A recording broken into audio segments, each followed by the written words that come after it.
કેમ છો? મજામાં। इतवार की बोलती छोटी कहानियों में आपका स्वागत है। मेरे दोस्तों, मेरे मित्रों, ऐसा कहा जाता है कि आत्मचिंतन का, सेल्फ अवेयरनेस का बहुत महत्व है, क्योंकि जब तक हमें मृत्यु की वास्तविकता का स्वीकार नहीं करते तब तक हम आत्मचिंतन नहीं करते। ऐसे किसी बात को कहानी के रूप में बड़ी अच्छी तरीके से लिखा गया है। आज की जो इतवार की बोलती छोटी कहानी है उसका शीर्षक है आत्मचिंतन। जीवन की भेंट नाम की जो पुस्तक है उसमें यह कहानी छापी गई है, लिखी गई है। ओएसिस पब्लिकेशन हाउस, जो ओएसिस मूवमेंट एनजीओ का एक भाग है, उसमें यह कहानी छापी गई है। ओएसिस मूवमेंट जो एनजीओ है वो युवाओं और तरुणों के लिए चारित्र गढ़तर के शिक्षण के ऊपर काम कर रहा है। तो ऐसे एनजीओ के, ऐसे पब्लिकेशन हाउस की जो पुस्तक है जीवन की भेंट, उसमें से यह कहानी प्रस्तुत है आत्मचिंतन। बात थोड़ी करुण है लेकिन समझने जैसी है। ये बात मेरे दोस्त पंकज की है। मैं और पंकज बचपन से बहुत अच्छे दोस्त थे इसीलिए बोल रहा हूँ कि आज की तारीख में पंकज जो मेरा दोस्त था वो इस दुनिया में नहीं है। साथ में बड़े हुए, साथ में हम लोगों ने बहुत मस्ती की, साथ में आगे बढ़े। फिर एक दौर आया जिसमें हम दोनों अलग हुए। वो अपना जीवन जी रहा था, मैं अपना जीवन जी रहा था। उसमें एक बड़ा सा पड़ाव आ गया जिसमें हम एक दूसरे के संपर्क में नहीं रहे। फिर एक दिन अचानक मेरे सुनने में आया कि मेरे दोस्त जो पंकज है उसको कैंसर हुआ है। मैं आश्चर्य से खुद को देखने लगा। मैं विश्वास ही नहीं कर पाया कि ऐसा हो सकता है। जैसा ही मुझे समाचार मिला उसके दूसरे दिन ही मेरे दोस्त पंकज को मिलने उसके घर गया। मैं उससे मिला, उससे बात की। उसका जो मनोबल था वो बहुत सकारात्मक था। उसने मृत्यु का वास्तविकता को स्वीकार लिया था और वो जानता था कि वो बहुत कम दिनों का मेहमान है। मैं उसके साथ बैठा। वो अपने बिस्तर पे एक तकिए के सहारे लेटा हुआ था। मुझे आते हुए देखने उसने बोला कि बैठो। मैं उसके साथ बैठा, उसके साथ बातचीत की। मुझे ऐसा लगा कि मैंने मेरे दोस्त को मिलने में बहुत समय बिता दिया, लेकिन जब मिले, जो भी मिले ठीक है। तो मैं उससे बात करने लगा कि मेरे दोस्त, अभी तुझे कैसा लग रहा है, तेरी तबीयत कैसी है? तो दोस्त ने बोला, पंकज ने बोला कि मुझे पता है कि मुझे कैंसर हुआ है और मैं बहुत कम दिनों का मेहमान हूँ। तो मुझे ऐसा लगता है कि मैंने अपना जो जीवन जिस तरह से जीना चाहिए उस तरह से नहीं जिया है। जैसा भी जिया हूँ उसका कोई अफसोस नहीं है। ऐसा नहीं है कि मुझे कोई दुख है, लेकिन जो भी है सही है, लेकिन मैं इससे अच्छा भी अच्छा कर सकता था, जी सकता था। ये उसके शब्द थे। मैंने बोला ठीक है। मैं उसकी बातों को समझने का प्रयास कर रहा था। उसने बोला कि जैसे ही मुझे पता चला कि मुझे कैंसर हुआ है तो मैंने अपने जीवन में काफ़ी बदलाव लाया है। मैं तब से अच्छा खाना खा रहा हूँ, थोड़े सेहत के प्रति अपना ध्यान भी दे रहा हूँ, बुराइयों से दूर रह रहा हूँ। यानी मैं ऐसा सोचता हूँ कि अब जो मेरे बाकी दिन है वो अच्छी तरह से बीते और मेरी अच्छे से मृत्यु हो। मैं अपने दोस्त की बात सुन के अवाक हो गया। मैंने उसको गले लगा लिया। मैंने बोला, दोस्त तेरी बात सही है, ऐसा ही होना चाहिए। फिर आगे उसने बताया कि दोस्त, वैसे तो जीवन में कुछ ना करने का कोई अफसोस नहीं है। जो किया बहुत अच्छा किया है, जैसा जिया अच्छा जिया हूँ, लेकिन एक जो मुझे जीना था अपने हिसाब से वो मैं नहीं जी पाया। मैंने बोला ऐसा क्या? उसने बोला कि ये जीवन तो बहुत अमूल्य है, लेकिन उसकी जो वास्तविकता है, उसका जो सच्चा अर्थ है, वो मुझे तब समझ में आया जब मुझे पता चला कि मेरे पास बहुत कम जीवन रह गया है। वो अपनी आप बीती सुना रहा था, मैं उसको सुन रहा था और अपने जीवन को उस हिसाब से सुधार करने का प्रयास भी कर रहा था। उसने बोला कि अब तो मैं बहुत अच्छा कर रहा हूँ, लेकिन मैंने खुद ही अपने अच्छे समय में खुद के ऊपर ध्यान नहीं दिया, तो आज यह नौबत आ गई है।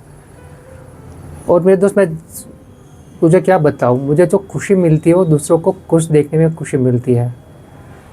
तो मैं चाहता हूँ कि अगर मुझे थोड़ा जीवन और मिल जाए तो मैं दूसरों को खुश रखने का बहुत प्रयास करूँगा, और दूसरों को हंसता हुआ देख के मेरे चेहरे पर भी हंसी आ जाती है और मैं खुश हो जाता हूँ। मैं उसकी बातें ध्यान से सुन रहा था। मैंने बोला बात तो तेरी सही है। मैंने उसको पूछा कि क्या तुझे ऐसा कोई अनुभव हुआ है? तो मेरे दोस्त पंकज ने कहा कि हाँ, मैं उस दिनों की बात करता हूँ जब मैं बिल्कुल ठीक था। किसी काम के लिए मैं बाहर निकला था, बहुत समय हो गया, तो मुझे थोड़ी भूख लगी। मैंने सोचा कि मेरी जो पसंद की जो बेकरी है वहाँ जाके थोड़ा सा कुछ पेस्ट्री जैसा खा लूँ। मैं उस बेकरी में गया, मैंने अपनी मनपसंद जो 2 पेस्ट्री थी उसका ऑर्डर दिया, लेके निकला। जब काउंटर पे गया तो मैंने देखा एक लड़की बैठी हुई थी, वो बिल बना रही थी। मैंने उसको पेमेंट दिया और उसको पूछा कि जो मैंने पेस्ट्री ली है वो सच में अच्छी है ना? ये पेस्ट्री तो मुझे बहुत पसंद है, ऐसा मैंने उसको बोला। तो लड़की ने भी बोला कि हाँ सर, ये पेस्ट्री बहुत अच्छी है, मुझे भी बहुत पसंद है, लेकिन महंगी है। पंकज बोला कि मैंने उसकी बात को सुना, लेकिन सुनने के बाद मैंने जैसे अनदेखा किया और मैं निकल गया। पेस्ट्री लेके मैं जा रहा था, फिर रास्ते में पता नहीं मुझे क्या हुआ, मैं वापस गया और एक पेस्ट्री का मैंने ऑर्डर दिया, और वो पेस्ट्री मैंने उस लड़की को दी और बोला कि ये पेस्ट्री मेरी तरफ से तुम्हारे लिए है। वो लड़की इतनी खुश हुई, उसने बोला कि इसकी ज़रूरत नहीं है, लेकिन पंकज ने बोला कि नहीं, मेरी तरफ से भेंट है, आप खा लो, मुझे अच्छा लगेगा। उस लड़की ने वो पेस्ट्री स्वीकार की और अच्छे से खाई। पंकज बोला कि उस लड़की के चेहरे पे जो हंसी थी, जो खुशी थी, वो बेहद अच्छी थी, और उसको खुश देख के मैं बहुत खुश हुआ। इतना होते हुए भी मैं आगे भूल गया कि मुझे ऐसा ही काम करना है। फिर मैं अपने नियमित जीवन में आ गया और वही भाग दौड़, वही ज़िंदगी जीने लगा। लेकिन मेरे दोस्त, अब जब इस ठहराव पे आके रुका हूँ, जब मैंने मृत्यु को स्वीकार लिया है, तब मुझे पता चल रहा है कि मैं ऐसा और बहुत कुछ कर सकता था। कितना आसान था किसी और को खुश करने का, लेकिन मैं ये भी नहीं कर सका। इस बात का मुझे अफसोस है। मुझे अपने जीवन जो ख़त्म हो रहा है उसका कोई अफसोस नहीं है। अफसोस इसी बात का है कि मैंने अपने जीवन में जो अच्छा और सच्चा मैं कर सकता था, दूसरों के चेहरों पे खुशी ला सकता था, वो मैं बहुत कम किया। बस इसी बात का अफसोस है। बाकी मैंने अपना जीवन बहुत अच्छी तरीके से जिया है। मैंने अपना दोस्त को बोला, हाँ भाई, मैं तुझे जानता हूँ और मुझे पता है कि तूने अपना जीवन बहुत अच्छी तरीके से जिया है, और मैं तुझे हमेशा अपने अंदर भीतर याद रखूँगा, हमेशा तुझे मानूंगा, हमेशा तेरे बताए हुए रास्ते पे चलूँगा। मैंने अपने दोस्त पंकज को बोला कि तूने आज जो जीवन की जो सीख दी है वो मैं अपने जीवन में उतारूँगा, और अपने जीवन में बदलाव ला के अच्छी तरह से रहने का, दूसरों के चेहरों पे हंसी और खुशी लाने का प्रयास मैं करूँगा। और मेरे दोस्तों, मेरे मित्रों, ये कहानी यहाँ पे ख़त्म होगी। ये कहानी आत्मचिंतन हमारे जीवन के लिए बहुत ज़रूरी है। ऐसा लगता होगा कि आपने ये सब कहीं पे सुना हुआ है, कहीं पे दिखा हुआ है, लेकिन फिर भी हम हमारे जीवन में इतने व्यस्त हो जाते हैं कि अच्छी और सच्ची बातों को नकारते हैं और व्यस्त जीवन जीना शुरू कर देते हैं। व्यस्त जीवन जीने में कोई तकलीफ़ नहीं है, कोई बुराई नहीं है, लेकिन बात इतनी सी है कि अगर हम हमारे जीवन में जो सच्चाई है उसको स्वीकार ले, जो मृत्यु है उसको स्वीकार ले, तो हम कभी भी किसी का बुरा नहीं कर पाएंगे। अगर हम सुबह में जागते हैं, पता चलता है कि आज का दिन हमारा आखिरी भी हो सकता है, अगर इस वास्तविकता को स्वीकार ले, तो हम हमेशा हमारे साथ में रहने वालों को हमेशा खुश रखने के लिए प्रयास करेंगे और उससे हम भी खुश रहेंगे। बहुत सीधी बात है कि अगर हमारे साथ में जो है उन लोगों के चेहरे पर खुशी आती है तो हम अपने आप ही खुश हो जाते हैं, और वही हमारी सच्ची जो जीवन की है, वही हमारी कमाई है। तो बस मेरे मित्रों, बात इतनी सी है कि आत्मचिंतन बहुत ज़रूरी है। ये आत्मचिंतन हमें तभी होता है जब हम मृत्यु के नज़दीक होते हैं। लेकिन मेरे मित्रों, मृत्यु की वास्तविकता यही है कि मृत्यु किसी भी दिन आ सकता है, किसी भी वक्त आ सकता है। तो बस जो वास्तविकता है उसको स्वीकारना है और अपना जीवन आज से ही समाज के लिए, देश के लिए, दुनिया के लिए कुछ अच्छा कर सके, कुछ सच्चा कर सके, उसके लिए व्यतीत करना है। बस इतना करना है और हमारे जीवन का और ज़्यादा बेहतर बनाना है। और ये आत्मचिंतन हमेशा करते रहना है और आगे बढ़ते रहना है। और मेरे मित्र, बस इस प्रकार की इतवार की बुलती छोटी कहानियाँ, हर रोज़ के सुविचार अंग्रेजी और गुजराती में, इसके अलावा विद्यार्थियों, शिक्षकों और माता पिता को उपयोगी ऐसा एग्ज़ाम की ऐसी की तैसी, रिजल्ट की ऐसी की तैसी जैसे पॉजिटिविटी से भरे लाइफ चेंजिंग वीडियोस, इसके अलावा बहुत सारी महत्वपूर्ण बातें, ये सब वीडियोस अगर आप देखना चाहते हैं तो मेरे यूट्यूब चैनल है नील.मूवमेंट, उसके ऊपर जाके आप सब देख सकते हैं। और मेरे मित्रों, मैंने एक सकारात्मकता की चेन को आगे बढ़ाने का प्रयास किया है, उसको आगे बढ़ाया है। तो मेरी आपसे विनती है कि आप सब भी इस सकारात्मकता की चेन को आगे बढ़ाने में मेरी मदद करें, सकारात्मकता को लोगों तक पहुंचाएं। इसके लिए आपको ये सब जो वीडियोज़ है, पॉजिटिविटी से भरे हुए वीडियोज़ है, वो आप अपने फ्रेंड ग्रुप में, फैमिली ग्रुप में, सोसाइटी ग्रुप में, ऑफिस ग्रुप में वगैरह जगह आप उसको आगे बढ़ाएं। और मेरे मित्रों, इस पॉजिटिविटी की चेन को आगे बढ़ाने में मेरी सहायता करें, मदद करें।